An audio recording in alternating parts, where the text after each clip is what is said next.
উদয়পুর পৌর পরিষদের কর্মী দেবব্রত বিশ্বাসকে মারধরের অভিযোগ উঠে বাম কর্মীদের বিরুদ্ধে। গত সোমবার রাজনৈতিক সংঘর্ষ উত্তপ্ত হয় উদয়পুর। বিএমএস এর কর্মী দেবব্রত বিশ্বাসকে আক্রমণ করার ঘটনায় রাধাকিশোরপুর থানায় মামলা দায়ের করে নেতৃত্বরা, কিন্তু 24 ঘন্টা পার হয়ে গেলেও এখনো পর্যন্ত গ্রেপ্তার হয়নি বাম কর্মীরা।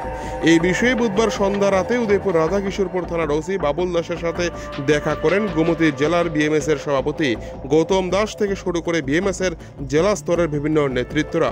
একই সাথে বিজেপির বেশ কয়েকজন নেতৃত্ব এদিন কথা বলেন ওসি বাবুল দাসের সাথে। পরে দীর্ঘ 1 ঘন্টার বৈঠক শেষে বিএমএস নেতৃত্বরা সাংবাদিকদের মুখোমুখি হয়ে জানান, থানার ওসি বাবুল দাস আশ্বস্ত করেছেন বৃহস্পতিবার দুপুরের মধ্যে আদালতে চার্জশিট জমা দেওয়া হবে, কিন্তু এই বিষয় নিয়ে কোনোভাবেই পৌর পরিষদের কর্মচারী থেকে শুরু করে বিএমএস এর নেতৃত্বরা সন্তুষ্ট হননি ওসি বাবুল দাসের কথায়। নেতৃত্বরা জানান, তারপরেও আইনের প্রতি ভরসা রেখে সম্পূর্ণভাবে থানাকে সহযোগিতা করা হবে। কিন্তু উদয়পুরের শিক্ষিত মহলে প্রশ্ন উঠছে, কেন উদয়পুর পৌর পরিষদের কর্মচারীকে মারধর করা হলো তা এখনো বুঝে উঠতে পারছে না উদয়পুরের নাগরিক সমাজ। নমস্কার, আমরা ভারতীয় মজদুর সংঘ থেকে এইমাত্র আরকিপুর ওসির সঙ্গে সাক্ষাৎ করে আমরা বেরিয়ে আসলাম। তো আমরা স্যারকে গতকালকে বলেছিলাম 24 ঘন্টা টাইম দিয়েছিলাম, এর মধ্যে যাতে আসামিকে অ্যারেস্ট করা হয়। তো আজকে একটু খোলামেলা আলোচনা হয়েছে।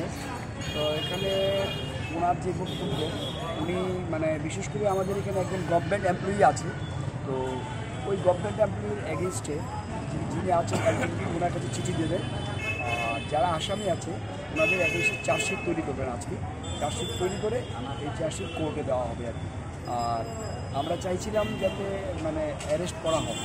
তো কিছু টেকনিক্যাল কিছু সমস্যা আছে কি বলেছেন, এই জন্য হয়তো অ্যারেস্টটা আজকে নাই, কিন্তু ওই চার্জশিট করবে এবং ওই চার্জশিট কালকেই দিয়ে দেবে, কোর্টে চালান করে দেবে।